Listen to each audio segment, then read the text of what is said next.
Could switching to Republican really make you a happier person? Do liberals cry?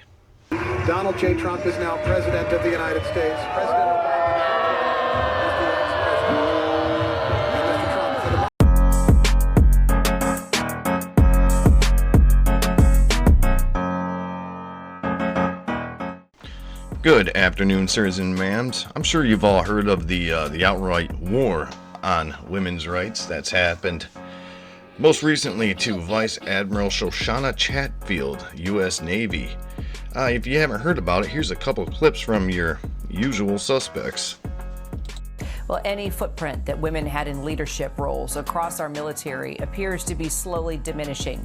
Secretary of Defense Pete Hegseth is eliminating some of the highest ranks, and you guessed it, these are roles held by women. Donald Trump has fired the only woman on NATO's military committee. She joins several other high-ranking female military officers to be fired by this administration. Dismissed due to a loss of confidence in her ability to lead, which is sort of Pentagon speak for just because.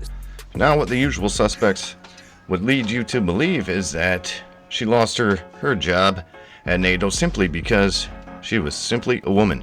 Now, the Pentagon released a statement yesterday, said her removal was due to a loss of confidence in her ability to lead.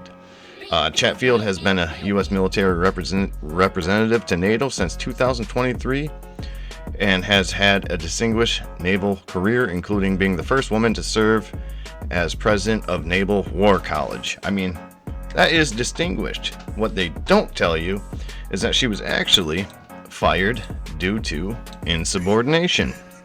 All right, as reported, Navy Vice Admiral Chatfield, the U.S. military representative to the NATO Military Committee, was relieved of her duties over the weekend following reports that she refused to hang portraits of President Donald Trump and Secretary of Defense Pete Hegseth at NATO headquarters. Interesting.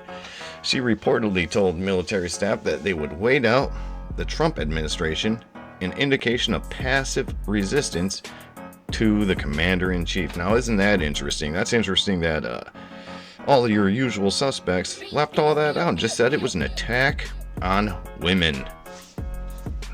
Now, for those of you who do not understand military order, there's something called the UCMJ, or Uniform Code of Military Justice.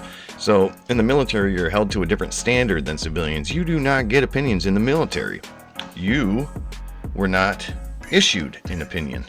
You follow the orders of those appointed over you, and if you do not, well, you get terminated. And it's lucky that that's all she got. I mean, right here, obey orders. The oath requires obedience to the orders of the President of the United States and the orders of their superiors according to regulation and the Uniform Code of Military Justice. It's not that difficult. So, I mean, because the president and Pete Hegseth knew her opinion on anything, she messed up. What happened was she got comfortable in her 3-star position and thought she could do whatever she wanted. She thought she was above the UCMJ. Turns out, not so much. I mean, this is not Biden's White House anymore. This is President Trump's White House. You obey the orders of those appointed over you, or you get terminated.